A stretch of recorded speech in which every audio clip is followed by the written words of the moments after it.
Greetings ladies and gentlemen, and welcome to today's Reddit series video from the subreddit HFY, called Contact Procedures Volume 6 Chapter 1, written by MeatFcker. The link to the original will be down below, and as always, I hope that you enjoy. Private Flaring Wings Dappled Feathers was really starting to hate forests. They played hell with the Neji corpsman's vision. All the damn vegetation seemed to stop just above his eye level, and he threw the never-ending stream of obstacles for him to dodge. He'd almost wiped out 3 times since receiving his assignment. Still under the half-rotted log, skip to the side and avoid crashing into the rock looming just beyond it. Skid up and over the rock shelving behind that. Stay close to the ground, try not to get tagged, and don't stop. Kazavak might bleed out while you catch your breath. His paltry gear allotment hadn't been helping either. Just camo, some light armored plates, and an unsealed helmet to go with his standard issue 2/3 pulse rifle, sidearm, and pack. No stims, no exoskeleton enhanced strength, or accelerated movement. Flaring really missed all of his full battle dress. His helmet beeped as subtle warning as he flew through himself to the ground, cowering beneath his wings. Their cloth covering was camouflaged, and Flaring vanished into the underbrush. The drone that buzzed over his position never noticed him. He resumed his run as soon as all the clear sounded, still 3 clicks to go. Vault over a small boulder, slide quickly between 2 logs, and jump a little higher than ideal to clear the path and patch of brambles. It was just like the obstacle courses back on Mount Mons. He'd done that 100 times, and he could manage it once more now. 2 of Flaring's 4 legs caught on a hidden root and landed. He flipped end over end before his chest slammed into the ground. He'd been going fast and it hurt. Dark spots intruded on his vision. Who was he kidding? Flaring knew that he wasn't a soldier. Back in the remnant flock, not even one of the 100 Neji had made it through the pre-screening for the combat training. Of those that passed, another 4 or 5 dropped out within the first week. His species simply wasn't cut out for combat. Neji just weren't strong enough, weren't quick enough, or even brave enough. By the time they stood their ground, it was usually too late to matter. He should have never let those damn humans convince him to try the tests again. He hadn't been alone. It seemed like half the flock was vying for the coveted frontline slots. Flaring could still remember the first time he'd heard the Terran Alliance. He'd just finished his rounds in the small, overcrowded infirmary on board the RFS Better Days, desperately fighting against the sickness and disease brought about by rampant overcrowding, when a message beacon sent alongside the RFS Unforgotten returned.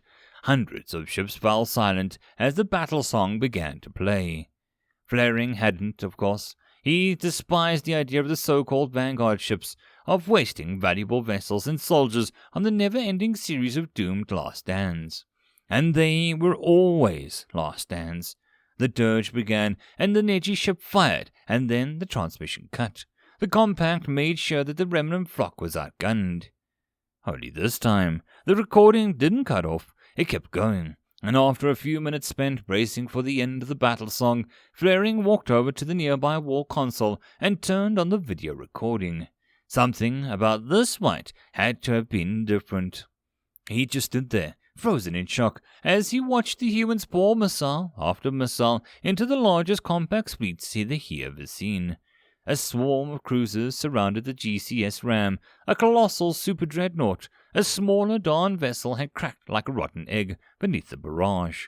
But the Hawking Ram kept coming. Then the view had cut into the human Marines' gun camera. Human Marines had boarded the compact flagship. The Dawn and the Nectra stationed on board the vessel had fought a fierce and desperate defense. But the Terran boarders didn't relent.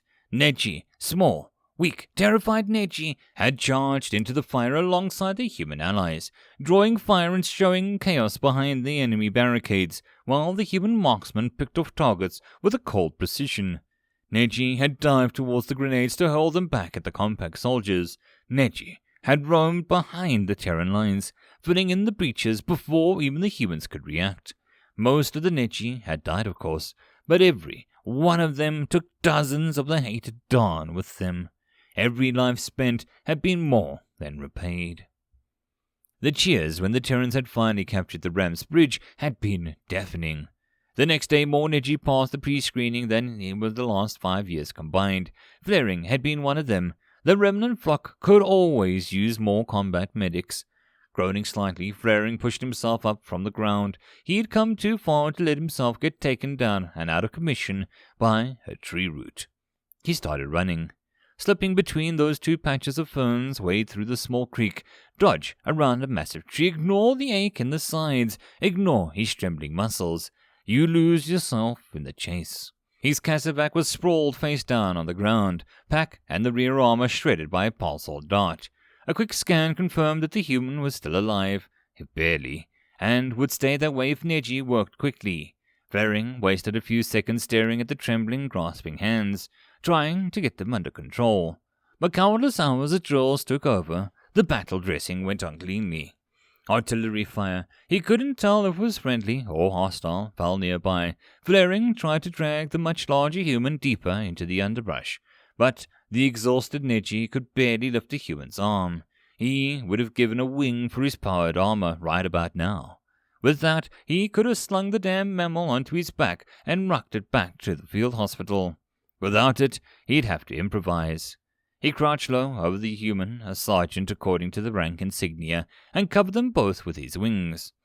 Maybe he could throw the enemy spotters off. A shell impacted less than 10 meters to his left, showering him in dirt and light shrapnel. Flaring choked down all urge to run. He had no plans to leave. Time slowed as the Neji corpsman shielded the sergeant. 4 more shells struck nearby, each inching towards the cowering avian and the unconscious human, before the follow-up medical unit arrived. One of the expected 5 humans was missing, and 2 of them bore pulsar burns on their armor.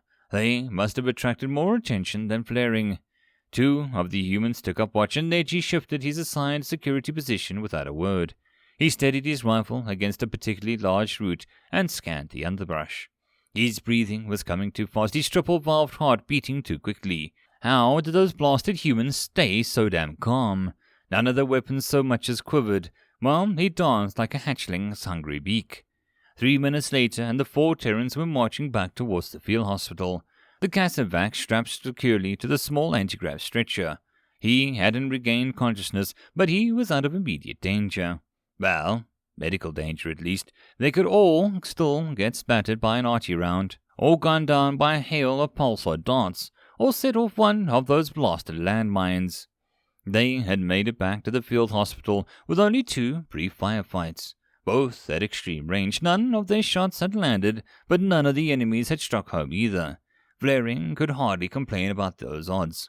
The field hospital, a little more than an oversized jump ship parked next to a command tent, absolutely crawled with corpsmen, wounded, and officers. The latter were trying to pull together patchwork squads from anyone that they thought could carry a rifle, and there were a lot more of them than Flaring had left in the field hospital. The assault must not be going that well. One of the Neji officers flagged him down. Flaring gave him a tired salute and then stiffened when he recognized the bright yellow plumage. First Lieutenant Goldcrest Soaring Wings, veteran of the Battle of Seoul. The only Neji officer not drawn from amongst the flock lords, Tweety himself. The officer looked as though some giant creature had snapped him up, chewed him out for a bit, and then decided that he didn't like the flavor. Yet the diminutive alien still slid through the crowd with a smooth assurance. He returned Flaring's salute, then glanced down at the corpsman's rank insignia and medic tab. Up for a run, Private? My squad could use a corpsman. Flaring wasn't. He hadn't felt this exhausted since the first few days of the basic, and he knew that the rest was waiting just inside the tent. He'd have some time to catch his breath, lick his wounds, and collect himself before striking out again. The Neji opened his mouth to respond, and then surprised himself. Yes, sir. Where are we mustering, and when do we leave? Tweety's feathers flared in amusement. Don't get ahead of yourself. I've still got to go clear it with the squad leader. There's a gathering of Neji just south of the command tent. You can't miss it. Go wait there while I deal with the formalities. Flaring took off with a light jog, cursing himself as he went. Who knew what the only Neji Special Forces officers would be planning? He was rated as an infantryman, sure, but that didn't mean that he was particularly eager to take a pulsar dart to the chest. He found the small flock easily enough. 20-odd Neji stood out amongst the sea of tall bipeds. They weren't any humans mixed in with the group either. This must be one of those specialized strikes he kept hearing about in briefings. Lieutenant Tweety arrived a few minutes later, a human officer trailing just behind. Another decorated veteran, that one. Captain Jenkins. He was pushing a cart full of shrink-wrapped equipment. "You won't believe what fell out of the back of the R&D's truck," said Jenkins. "They're frickin' great." End of chapter. Chapter 2. 13 Edgy crept through the rubble, taking care to move silently. They approached the fortified hill by one of more impassable flanks.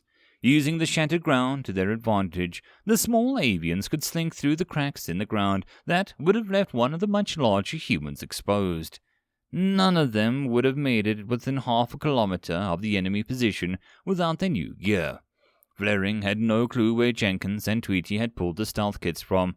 As far as he was being aware, the equipment they were using hadn't even been cleared in the final stages of R&D, much less become available for procurement. But he was glad. It was good as nearly being invisible. The grey-green ghillie suit, its threads interwoven with a suit of masking devices and light-bending threads, shielded him from any snipers watching their approach. His standard-issue pulse rifle had been joined by a light-wave silenced railgun. The short carbine able to spit out thousands of rounds in a second with barely a sound. And his piece of crap half-helmet had been replaced with a sealed bucket complete with a HUD and tight beams comms. No more sneaking around with his brain held. He had rear gear now. The first rank reached out outer perimeter and started to cut through the barbed wire. It was slow, painful work. Every wire carried enough current to fry a tank, much less an edgy, and you had to keep the circuit unbroken as you sliced the path through.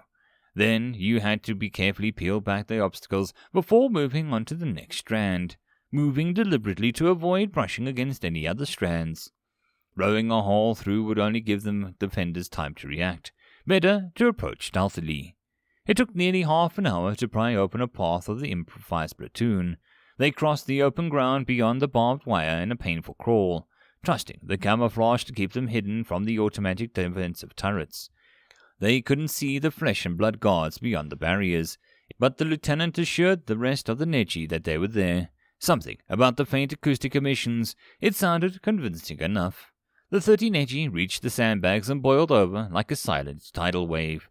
Flaring fired a burst of subsonic slugs at the first armored biped, dropping him before he could cry out, then sighted on another as he raised his rifle. It was faster than the Neji. Flaring and flinched in anticipation of pulse or darts as the defender's finger closed around the trigger.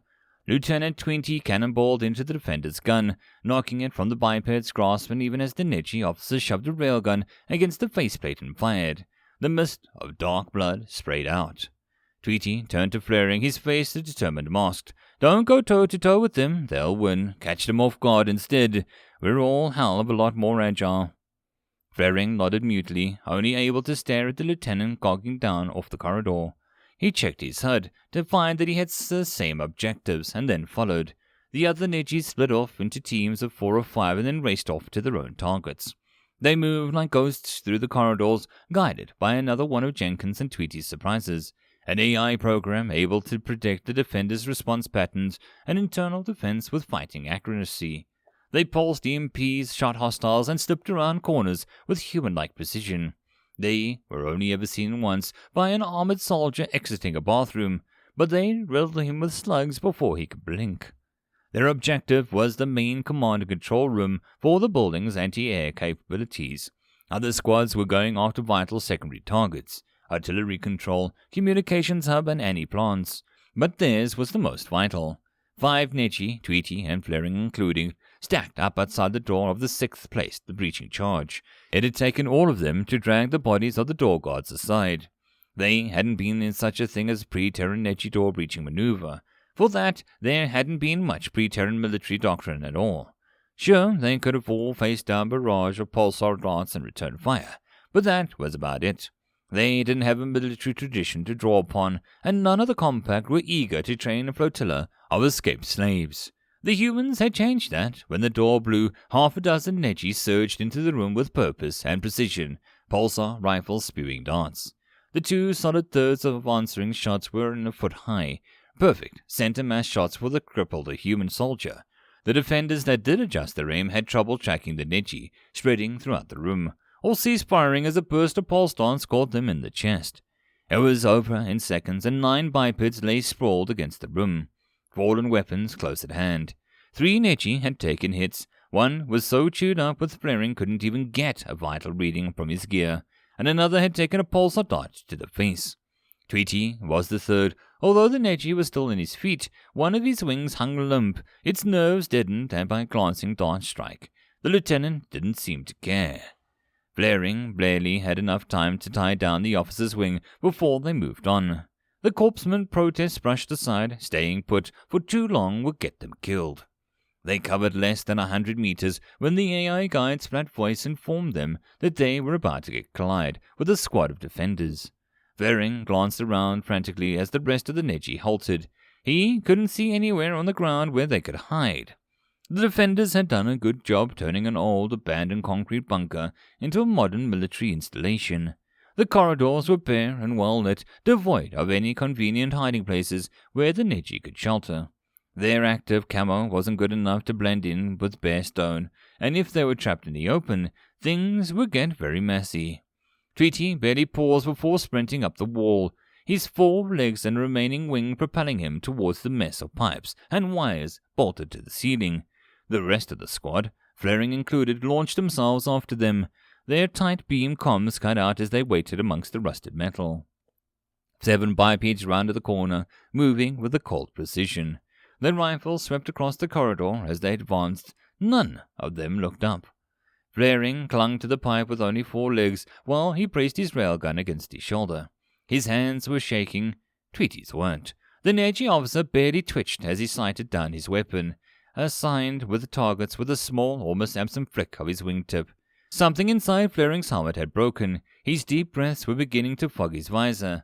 Tweety's wingtip slashed downwards. Flaring and his weapon kicked up against his shoulder once, twice, and then a third time. Both of his targets dropped. They ghosted through the corridors until they reached the rooftop landing pad. The rest of the Neji who survived their various objectives were converging there, and the 2 squads had already cleared the platform and started setting up some sort of heavy weapons that they'd brought into the base. With a bit of luck, they wouldn't need to use them before the main assault force arrived, but the Neji would be ready no matter what. Flaring's limbs were quivering with exhaustion as he took cover behind a shattered wreck of a drone. Jenkins and his men had better arrive soon. 7 nerve-wracking minutes passed in silence, and then he heard the dropships. 3 sleek Terran monstrosities settled down onto the captured landing pad, disgorging human troops. They fell into defensive posture that let the Neji relax. Well, almost all the Neji. Tweety had drifted back towards the ships, where Captain Jenkins was gesticulating angrily as he argued with someone unheard or unseen. More than a few coarse words were audible over the soft tramp of the human boots and shifting armor. Flaring had almost finished patching up one of the more badly wounded Neji when the war game abruptly ended. The pulped, grasping arm of the bandaging suddenly became whole, his patient pulling back as the artificially numb limb jerked to life.